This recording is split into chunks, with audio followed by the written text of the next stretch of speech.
안녕하세요. 세계 증시 현황과 글로벌 이슈를 심층적으로 살펴보는 한상춘의 경제를 보는 눈의 유선경입니다. 어제 뉴욕 증시 경기 둔화가 되는 것이 아니냐 이런 일말의 우려감이 나타나면서 약 1%의 낙폭을 기록하며 하락세로 마감을 했습니다. 유가 또한 그동안 상승에 대한 기대감이 너무 과했던 것이 아니냐 이런 분석이 나오면서 등락이 거듭되다 급락을 했는데요. 더 자세한 미국 증시 마감 상황부터 살펴보겠습니다. 장유정 캐스터가 전해드립니다. 네, 오늘 새벽 마감된 3대 지수 마감 상황 자세하게 살펴드리겠습니다. 어제 알코아의 분기 실적이 예상보다 못 미친 것으로 나타났고 또 2월의 무역 통계가 또 안 좋게 나타나면서 시장은 하락을 했는데요. 오늘 3대 지수 모두 하락하는 모습을 보였습니다. 자세한 지수 마감 종가부터 확인하겠습니다. 다우지수가 0.9% 떨어졌습니다. 떨어지면서 12,263.58포인트를 기록을 했고요. 나스닥지수 0.9%가량 떨어졌습니다. 2,744.79포인트를 기록했고 S&P 500지수 역시 떨어졌습니다. 0.7% 내린 1,314.19포인트를 기록하기도 했습니다. 다우지수는 오늘장 한때 140포인트 이상 떨어지기도 했지만 장 후반 들어서 소비주가 이 상승폭을 하락폭을 조금 만회하는 그런 모습을 보였습니다. 오늘의 이런 하락장이 연출이 된 건 미국 상무부가 발표한 2월의 무역 적자가 458억 달러를 기록한 것인데요. 이에 따라서 전분기보다는 조금 적은 수치긴 하지만 시장의 예상치보다는 많은 수치를 좀 웃도는 모습을 보였습니다. 네, 무엇보다도 좀 문제가 되는 것은 이 수입과 수출 모두 함께 감소된 것이 영향을 미쳤는데요. 최근에 이 신흥 시장의 경기가 둔화되면서 여기에 따라서 미국 수출은 달러화가 약세를 보이고는 있긴 하지만 미국 수출은 그렇게 많이 늘지 않은 것이 시장에 영향을 미친 것으로 보입니다. 따라서 2월에 미국의 수입과 수출 모두 1% 하락하는 모습을 보였습니다. 이렇게 무역 수지가 발표되면서 월가의 투자은행들은 1분기 미국 경제 성장률을 하향 조정을 했습니다. 따라서 1분기 미국 경제 성장률 기대치가 사실상 1%대로 낮아진 셈입니다. 다음은 오늘장의 특징주 자세하게 살펴보겠습니다. 먼저 유가가 배럴당 106달러로 오늘 떨어졌습니다. 여기에 따라서 에너지 관련 주식이 3% 이상 내리는 모습을 보였는데요. 이에 따라서 원자재 관련주가 오늘 약세를 했습니다. 관련 종목 떨어졌는데요. 엑스모빌과 쉐보론이 2에서 3% 이상 하락하는 모습을 보였습니다. 반면 오늘장에서 강세를 보인 업종이 있었습니다. 소비재 관련주가 오늘 하락장 속에서도 강세를 보였는데요. 따라서 월마트가 오늘 1% 이상 상승하는 모습을 보였습니다. 얼마 전에 과감한 구조조정을 단행했던 시스코의 그런 첫 번째 조치가 발표가 됐습니다. 나온 조치를 보면요. 일단은 초소형 비디오 카메라 사업을 철수하겠다라고 밝혔고 인원을 550명 감축하겠다라고 밝혔습니다. 또 여기에 소비자 사업은 포기할 수 없다라고 이런 전망을 내놨는데요. 따라서 이런 전망에 따라서 향후 투자자들이 어떻게 반응할지가 시장의 관심이 모아지고 있습니다. 지금까지 뉴욕 증시 마감 상황 전해드렸습니다. 네, 장유정 캐스터 잘 들었습니다. 어닝 시즌의 시작을 알린 세계 최대 알루미늄 생산업체죠. 알코아의 비교적 저조한 실적 그리고 우울한 경제 지표 때문에 뉴욕 증시 비교적 큰 폭으로 하락하며 마감을 했습니다. 이에 대한 자세한 분석 들어볼 텐데요. 미래에셋증권의 한상춘 부사장님께서 도움 말씀 주실 겁니다. 네, 안녕하세요. 네, 안녕하십니까. 네, 어제 장에 대한 평가부터 부탁드립니다. 어제 아침에 우리가 미국의 증시가 산무장세다 이런 것을 말씀드렸는데요. 네. 이런 그 산무장세가 나올 때는 약재가 터져나오면 비교적 그 시장 참여들이 민감하게 반응합니다. 네. 그 중에 하나가 아마 1분기의 그 무역 적자 통계가 아닌가 생각합니다. 네. 이 무역 적자 통계가 사실 적자 규모로는 전분기에 비해서 개선됐거든요. 그럼에도 불구하고 왜 이 주가가 올라가지 않았냐 하면 우리가 이제 경제 성장 과정에서 축소 균형이라고 있습니다. 네. 이 축소 균형이라는 것은 무역 적자가 줄어들긴 하지만 사실 그 자체로 보면 증시의 그 호재 요인이 되겠습니다는 사실 증시의 악재로 작용하는 것은 앞서 그 장윤정 캐스터께서 이제 말씀하신 것처럼 수출입 규모가 서로 줄은 가운데 무역 적자가 개선된다는 얘기거든요. 네. 그러면 의미는 어떤 주느냐? 수출입 규모가 줄어드는 쪽에 불과할 수밖에 없습니다. 네. 그런 측면에서 일단 수출적인 측면에서는 미국의 지금의 그 수출이 유럽의 그 전통적인 수출국인 유럽 국가들이 지금 재정이기 때문에 사실상 과거에 비해서는 비중이 많이 줄어들기 때문에 지금 미국의 그 제1 수출 지역은 중국을 비롯한 아시아 지역이거든요. 네. 그런 각도에서 수출이 그 달러 약세 속에 줄어든다는 것은 결과적으로 보면 1분기에 신흥국 경기가 좀 둔화되는 것이 아니냐 하는 이러한 것을 시장 참여에도 비출 수가 있겠고요. 네. 또 한 가지는 수입이 줄어든다는 것은 미국 자체로도 사실 그 소비가 그렇게 급격히 증가하지는 못하고 있다는 얘기입니다. 그래서 미국 위의 국가, 그다음 미국 내의 경기 문제가 예상보다는 그렇게 크지 않지 않느냐 하는 각도에서 우리가 이제 수출입 부를 감안해서 이 성장률을 다시 조정하는 것을 우리가 흔하게 이제 볼 수가 있는데요. 네. 그런 각도에서 골드만삭스라든가 이런 그 IB들이 올해 1분기 성장률을 좀 1%를 끌어내리는 이런 모습을 보이는데요. 이거는 업종별 동향에서 다른 부분의 파급 효과가 상당히 크다 이렇게 보시면 되겠습니다. 네. 오늘 다른 시장에서 보면 국제 효과가 급락했습니다. 역시 세계 경기가 둔화된다고 이렇게 본다면 그동안 투기적 성향에 의해서 경기 과열을 생각해서 투기적 여기까지 가서 했던 국제 효과 같은 경우에는 급락할 수밖에 없는 상황이고요. 네. 그래서 과거에 우리가 국제 효과를 얘기할 때 루비니 교수가 얘기했던 그 배럴당 150달러 가능성 이런 것은 가능성이 적지 않느냐 하는 것을 말씀드렸지 않습니까? 예. 이런 것이 이러한 사태의 아주 단적으로 보여주는 대목이다 이렇게 보시면 되겠습니다.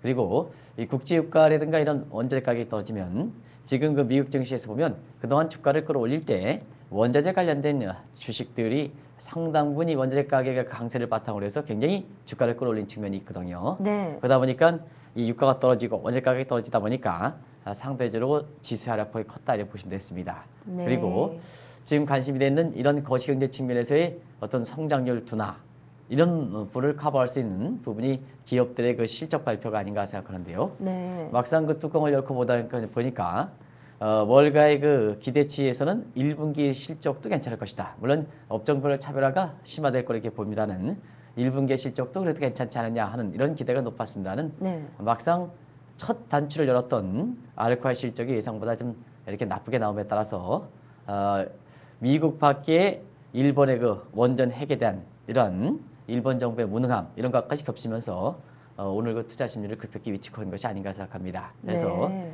당분간은 이러한 그 악재 요인을 극복할 수 있는 이러한 새로운 요인들이 발생해야 지금의 그 상승 국면 이런 것을 복귀할 수 있지 않냐 생각합니다. 당분간은 이런 재료를 찾기가 상당히 좀 힘든 때가 아닌가. 그래서 네. 지금 1분기에 그 기업들의 실적에서 1분기에 다우 지수와 나스닥 지수의 이렇게 변동폭을 보면 나스닥 지수들이 상당히 좀 괜찮았습니다. 네. 그런 각도에서 다음 주도 발표되는 소위 IT와 관련된 마이크로소프트라든가 이런 그 기업들 실적이 어느 정도 좀 받쳐주면 미국 증시가 상승 국면으로 복귀할 수가 있습니다는 1분기에 여러 가지 그 나스닥 지수에서 나오는 그 상승세에도 불구하고 네. 실질적으로 IT와 관련된 업종이 그 실적들이 좀 안 좋을 경우에는 그동안 그 지수에 대한 부담과 함께 항상 앞으로 그 상당 기간 동안은 재료가 주가를 상승할 수 있는 이런 요인이 찾기가 좀 힘든 때가 지금의 모습이 아닌가 이렇게 보고 있습니다. 네. 미국장에 대한 자세한 분석 감사합니다. 네네. 네, 계속해서 이머징 마켓인 브릭스 시장의 움직임 살펴보겠습니다. 일본 원전 사고가 과거 최악의 원전 참사로 기록됐던 체르노빌 사태와 같은 7등급으로 격상을 하면서 이에 대한 이머징 마켓 흔들리는 모습을 보였습니다. 약세로 마감이 됐는데요. 자세한 이야기 살펴보겠습니다. 장윤정 캐스터. 네, 이머징 마켓 마감 상황 살펴드리겠습니다. 일본의 원전 사태, 글로벌 증시 전반적으로 영향을 주고 있습니다. 이머징 마켓 모두 약세로 마감을 했고요. 어제 인도 증시는 라붐미로 휴장에 들어가서 장이 열리지 않았습니다. 어제 마감된 상하이 지수부터 확인을 해보겠습니다.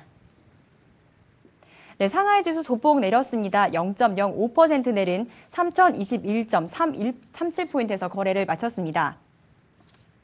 3월 하순 이후에 공산품 가격이 꾸준히 상승을 보이면서 물가 상승 압력이 시장에 나타나고 있는 모습입니다. 여기에 따라서 국제 상품 가격이 약세를 나타내면서 최근에 상승폭이 컸던 석탄과 비철금속 관련주로 차익 실현이 매물이 출회가 되면서 관련 업종 전반적으로 하락하는 모습을 보였고요. 또 금융주도 하락하는 모습을 보였습니다.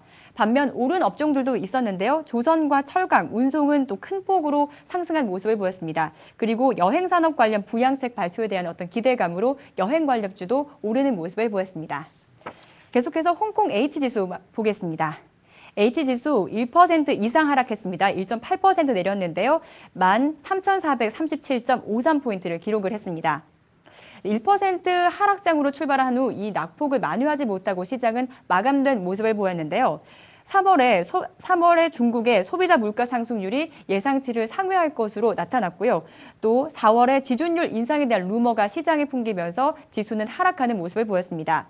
여기에 국제 상품 가격이 하락하면서 석탄, 원유, 광업 등 자원주가 큰 폭으로 내렸고 은행 관련주도 하락하는 모습을 보였습니다. 계속해서 러시아 RTS 지수 보겠습니다. 러시아 지수 계속해서 최근 들어서 내림폭을 기록하고 있는데요. 이머징 마켓 중에서 낙폭이 좀 큽니다. 2% 이상 빠졌는데요. 2062포인트에서 거래를 마쳤습니다. 최근 IMF가 미국과 일본의 경제 성장률 전망치를 하향 조정을 했습니다. 여기에 대한 영향으로 국제 유가가 하락한 것이 지수 하락을 주도한 모습으로 보이는데요. 따라서 대형 에너지 회사인 가지프롬이 3%대 이상 하락하면서 지수 하락을 주도한 것으로 보입니다. 그리고 국영 파이프라인 사업자인 트랜스네프트가 6% 가까이 급락하면서 지수 하락을 또 주도한 모습을 보였습니다. 마지막으로 보베스파 지수 확인을 하겠습니다. 보베스파 역시 좀 큰 폭으로 내림세를 기록을 했습니다. 1.8% 이상 내렸는데요. 따라서 66,896포인트에서 거래를 마쳤습니다. 지금 3거래일 연속 이렇게 내림세를 지속하고 있는 모습인데요. 최근에 이 일본의 원전 사태가 체르노빌 사태보다도 더 심각할 것으로 나타나면서 향후 글로벌 경기 전반적으로 어두울 것이다라고 보이면서 또 국제 유가가 하락하는 모습을 보였습니다. 따라서 페트로브라스가 5개월 만에 최대폭 낙폭을 기록했고요. 또 금속 가격 하락으로 발레도 급락하는 모습을 보였습니다. 지금까지 이머징 마켓 마감 상황 자세하게 전해드렸습니다.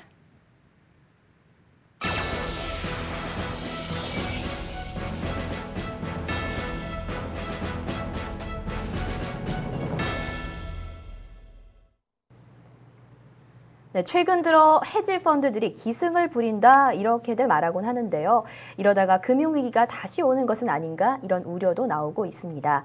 댓글 달아주신 분들 중에 DH7410님, 오늘 주제는 헤지펀드네요. 큰손들은 왜 헤지펀드로 옮겨 탈까? 요새 마이더스 드라마 참 재밌던데 라고 말씀하셨는데요.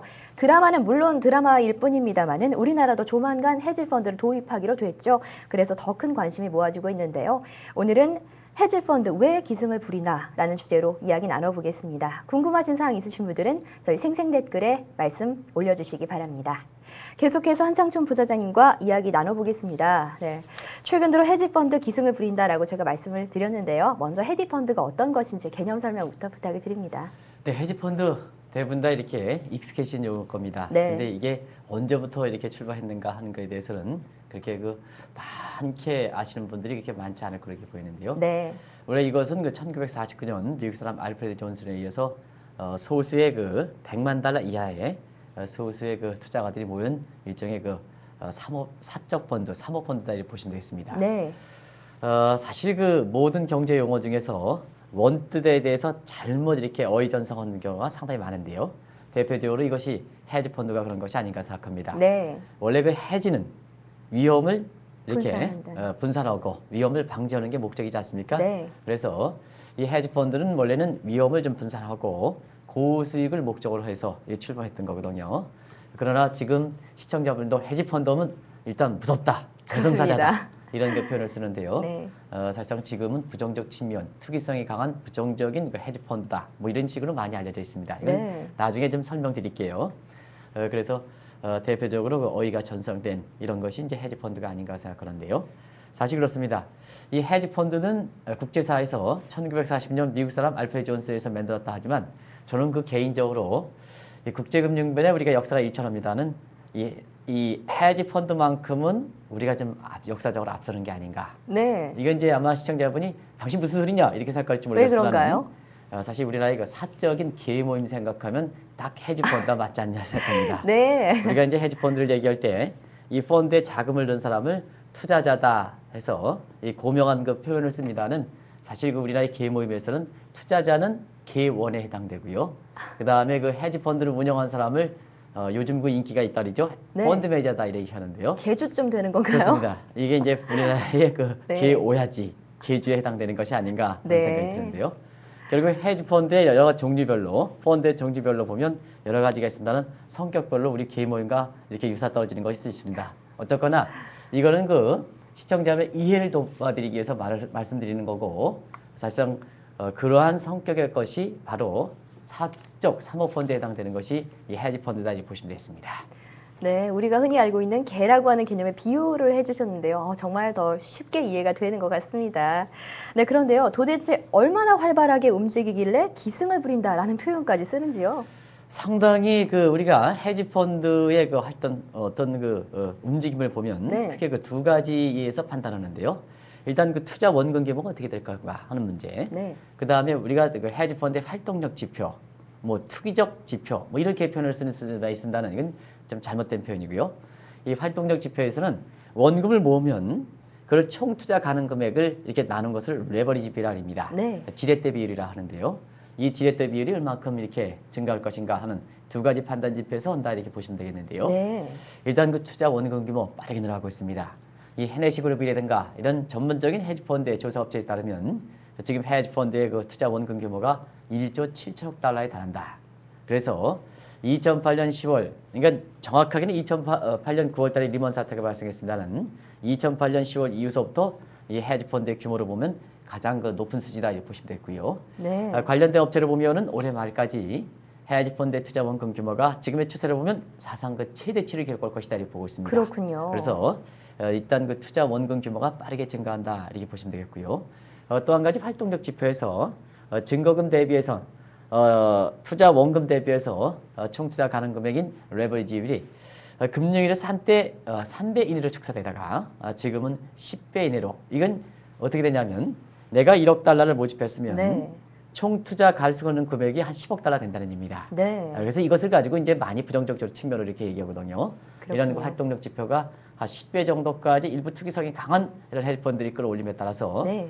지금은 단기간에 원금도 커지고 활동력 지표도 빠르게 생각하니까 사실 그 헤지펀드의 움직임이 활발하긴 한다는 일부 평가 기관에서는 헤지펀드가 기승을 부린다 이런 표현까지 나오는 것이 아닌가 생각합니다. 아무튼 빠르게 회복된다 이렇게 보시면 되겠습니다. 네, 앞서 살짝 말씀을 해주셨습니다만은 좀 더 왜 헤지펀드가 이렇게 기승을 부리는지에 대한 원인 좀 더 자세하게 설명 부탁드릴게요. 아무래도 이제 지금은 재테크 혼동기라 그럽니다. 네. 증시에서도 지금 가장 유망하긴 하지만 기대 수익만큼 증시와 주식과 관련된 상품들이 이렇게 높은 수익을 기록하지는 못하는 상태거든요. 네. 채권 분야에도 인플레 때문에 금리가 올라가다 보니까 채권 가격이 떨어지니까 사실상 그 채권 분야에도 투자 매력도가 상당히 떨어지는 부분이고요. 네. 근데 부동산도 금리가 올라가다 보니까 주택담보대출에 대한 이자 비용이 증가해서 사실 전 세계로 부동산이 좀 썩 좋지는 않은 상황이거든요. 그렇습니다.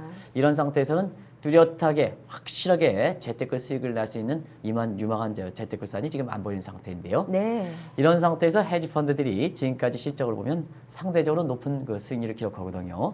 그러다 보니까 자연스럽게 서로 이렇게 어중이 떠중이 있을 때 조금만 이게 부각되면 확 보이게 되는 겁니다. 네. 안 그렇습니까? 그렇죠. 그런 상태에서 표현이 적당할지 모르겠습니다는 이렇게 생각나는 김에 우리가 보통 얘기할 때 이게 이렇게 보통 사람들이 이렇게 나타날 때 조금만 보면 뭐 군계일액이다 이런 표현을 쓰는 네. 만큼 그렇거든요.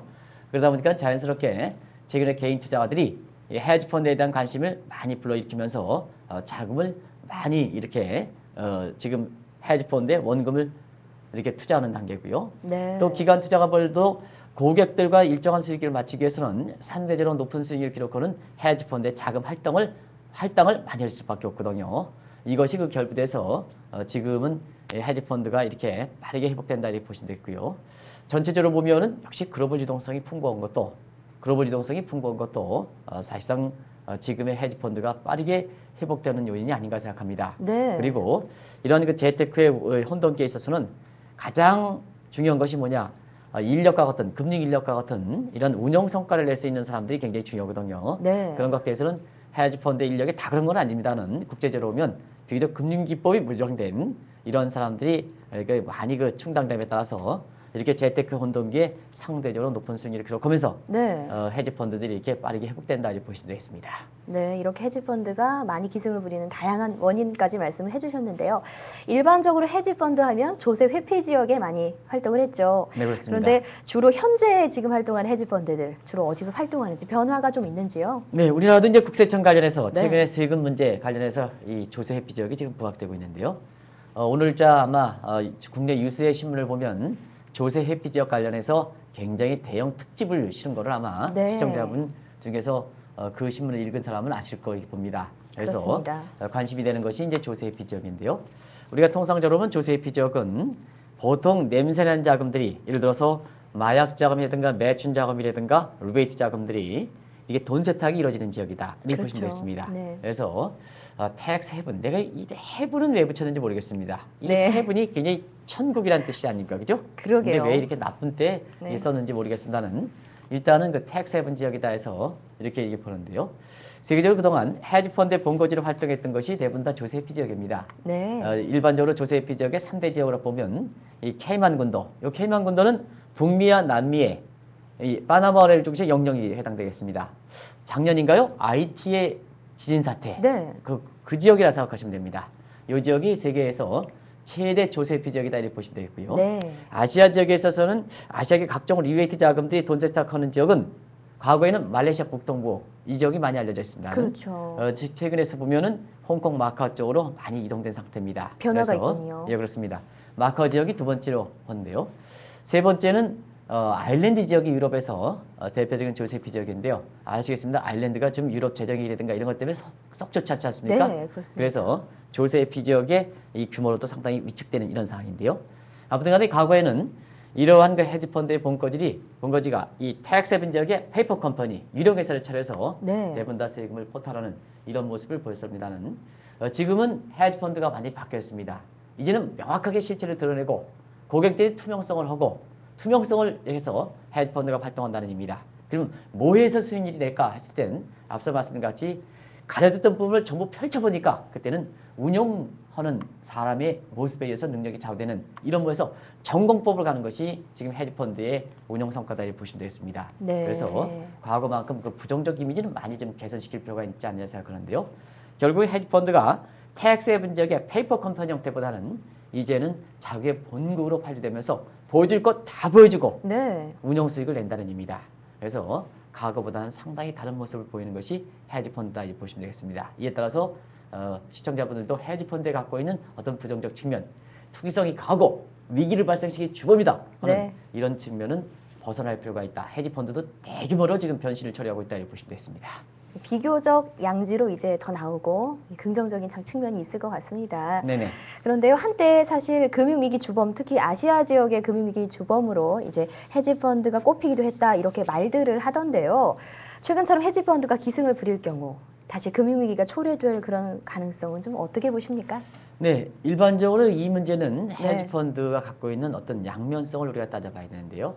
반드시 금융위기와 초래하느냐 하는 것은 그렇진 않습니다. 왜냐하면 헤지펀드 같은 경우에는 일단은 그 긍정적 측면에서는 이 금융기법을 좀 이렇게 고도한다든가 네. 또 금융인력을 양성한다든가 그리고 헤지펀드는 대부분 다 하이 리스크 하이 리턴의 성격을 갖고 있기 때문에 경제 발전에도 굉장히 도움됩니다. 네. 은행과 같은 전통적으로 보수적으로 운영한 주체에 자금을 맡겨놓을 때는 어떤 문제가 네. 발생하느냐 하면 은행의 보수적 성격 때문에 보다 창조적 파괴 정신이 요구되는 새로운 산업이라든가 이런 데 자금을 붓지는 않습니다. 네. 그러다 보니까 세계 경제의 새로운 추세에 맞춰서 새로운 주력 산업을 양출하기가 상당히 어렵거든요. 네. 이러한 과거에 없었던 산업 같은 경우는 대부분 다 위험을 결부되어 있기 때문에 대체로 보면 이런 헤지펀드가 양성화되면 그쪽 분야의 자금을 넣게 되고 그쪽 분야의 자금을 넣게 되면 사실 그 나라 경제에서 새로운 주력 산업이 양성되고 이런 모습이 보이거든요. 그렇죠. 그래서 경제 활동에서 보면 이러한 투기성이 강한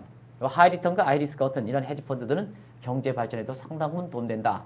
이렇게 많이 좀 알려져 있습니다. 네. 그러나 역시 부정적 측면에 있어서는 하이리턴, 하이리스크다 보니까 고수익을 추진할 수밖에 없습니다. 이런 과정에서 여러 가지 좀 불미스러운 얘기들이 많이 나오고 있는데요. 네. 우리 입장에서는 헤지펀드에서 그동안 갖고 있는 성향은 어떠냐 하는 측면에서 보면 우리는 1997년 외환위기를 당했습니다. 네. 그러다 보니까 이 외환위기 원인과 관련해서 근본적 원인을 점검하지 않고 과거에 보면 자본의 유출인 문제, 그것도 투기자금의 유출인 문제, 그 주범인 헤지펀드가 중심이 섰다 하다 보니까 지금까지 헤지펀드에 대해서는 상당히 양면성을 갖고 있는데도 불구하고 네. 부정적 측면이 많이 알려져 있거든요. 그러나 최근에 보면 헤지펀드의 변신을 통해서 상당히 긍정적 측면, 그래서 사회적 인식을, 이미지를 개선시켜서 사실 헤지펀드의 본래의 전공법을 추진하는 점을 감안해 볼 때 최근 시간이 가면 갈수록 헤지펀드의 긍정적 측면이 많이 나타나서 네. 세계 입장에서도 사실 그 이번에 금리 과정에서 헤지펀드에 대해서 이렇게 규제했던 것이 볼커 룰이거든요. 네. 그러나 볼커 룰 같은 경우에도 최근에 보면 미국에서는 이걸 그렇게 강력하게 시행해서는 안 해야 된다. 미국 금융산업 발전이든가 미국도 모험 산업을 중심으로 해서 이런 쪽에 자금이 흘러들어가려면 이런 하이리턴, 하이리스크 같은 이런 헤지펀드를 너무 규제하면 이런 거에 정책 목표를 달성하기 어렵기 때문에 미국도 규제 자체를 좀 많이 완화하는 측면이거든요. 그런 측면에서는 헤지펀드가 시간이 가면 갈수록 긍정적 측면이 많이 부각되고 있다 하는 것을 말씀드립니다. 네, 분명히 양면성이 있습니다. 그런데 우리나라에서는 말씀하신 대로 조금 더 부정적인 측면이 강조가 되는 것 같습니다. 그런데 이건 비교적 부정적인 측면이라고 볼 수 있을 것 같은데 최근 유가를 비롯한 원자재 가격 상승이 이 투기 세력들, 특히 헤지펀드의 투기 세력들이 원인이라는 말들이 있거든요. 그리고 또 이것도 궁금하고 또한 유가가 150달러대로 올라갈 가능성도 제기가 됐거든요. 두 가지 함께 엮어서 말씀 좀 부탁드립니다. 네, 헤지펀드 얘기하면 우리가 이제 최근에 유가가 너무 고공행진을 하기 때문에 항상 결부되는 이런 건데요. 일전에 한번 2008년 고유가 항목 때 말씀드렸습니다는 그때 당시에도 루비니 교수라든가 이런 사람들이 150달러 이렇게 전망했습니다는 그런 가능성은 낮지 않느냐 하는 시각을 말씀드렸는데 공교롭게도 그때를 계기로 해서 유가가 좀 많이 떨어지는 것 같아요. 미국도 떨어지는 이런 모습인데요. 왜냐하면 헤지펀드들이 과거 2008년도에 사실상 그 금융위기를 불러일으킬 만큼 고유가를 시켰던 데에는 그때 당시에 그 선물한 시장이 현물한 시장을 끌어올리는 웨더덕 현상의 헤지펀드의 주범이었습니다. 그렇기 때문에 이번 그 금리 과정에서 여러 가지 개선되는 상황 중에서 선물한 부분을 대폭적으로 규제를 했거든요. 우리나라도 위안상에서 선물한 부분을 대폭적으로 규제해서 지금 환율이 비교적 안정적 흐름이 전개되고 있다. 이렇게 이제 보여지는데요. 그와 마찬가지입니다. 그래서 지금은 선물한 시장이 현물한 시장을 끌어올리는 웨더덕 현상은 많이 줄었기 때문에 그때 당시에도 국제유가가 150달러 정도 올라갈 가능성이 적고 2008년 고유가 항목이 나타날 가능성이 적다 하는 것을 말씀드렸는데요. 헤지펀드가 최근에 보면 사실 그 긍정적 측면이 많이 부각되는 상태에서 국제적으로 보면 금융시장을 불안을 초래해서 이렇게 돈을 버는 이런 상황들은 많이 줄어들었습니다. 대표적으로 우리가 월가에서 이번 금리 과정에서 돈을 많이 번 사람 중에 하나가 워렌 버핏과 조지 소로스가 있는데요. 사실 워렌 버핏 같은 경우는 주가가 떨어질 때 돈을 주식을 사서 주식을 발행한 기업들도 좋게 하고 또 기업들이 발행한 기업들이 좋아지다 보니까 주가가 올라가서 워렌 버핏도 돈을 벌다 보니까 남을 좋아하는 상태에서 돈을 버니까 오히려 버핏 신드림이 발생하는가 하면 사실 조지 소로스 같은 경우는 유럽 재정위기 때 유로화가 안 좋을 때 더 안 좋게 해서 국민들이 고통을 해서 돈을 벌다 보니까 결국은 돈을 벌더라도 월가에서는 사실 소로스의 퇴조론이 나오거든요. 이런 모습이 지금 헤지펀드에서 개선하는 점에 크게 사회적으로 공감대가 형성되지 않으면 돈을 벌더라도 헤지펀드가 지속 가능하게 존속할 수 없다는 차원에서 사실상 최근에 그 헤지펀드의 변심을 보면 국제유가에서 매월당 150달러 실수요적인 측면 이외에 이런 투기적 요인에서 올라갈 수 있는 가능성은 적다는 것을 말씀드립니다. 네, 제 마지막 질문 한 가지 더 드리겠습니다. 저희 우리나라도 조만간 허용을 할 것이라고 제가 오프닝 때 말씀을 드렸는데요. 헤지펀드 도입을 순조롭게 하기 위해서는 어떻게 해야 할지 그리고요. 한 가지가 더 있습니다. 저희 뽀리뽀리님께서 질문 주셨는데요. 우리나라 헤지펀드 허용되면 금융시장에 어떤 영향이 있을지 궁금하시다고요. 두 가지 묶어서 설명 부탁드립니다. 같은 질문인 것 같아요. 네, 그렇습니다. 일단은 개인적으로 생각하면 헤지펀드는 허용된다. 불가피하다 하는 등입니다. 그러나 우리나라 이거 헤지펀드에 대해서 허용하면 부정적 측면이 강하기 때문에 사실 전제 조건에 있어서는 이 부정적 측면을 개선시키는 것은 굉장히 좋다. 전제줘야 된다 하는 것을 말씀드리는데요.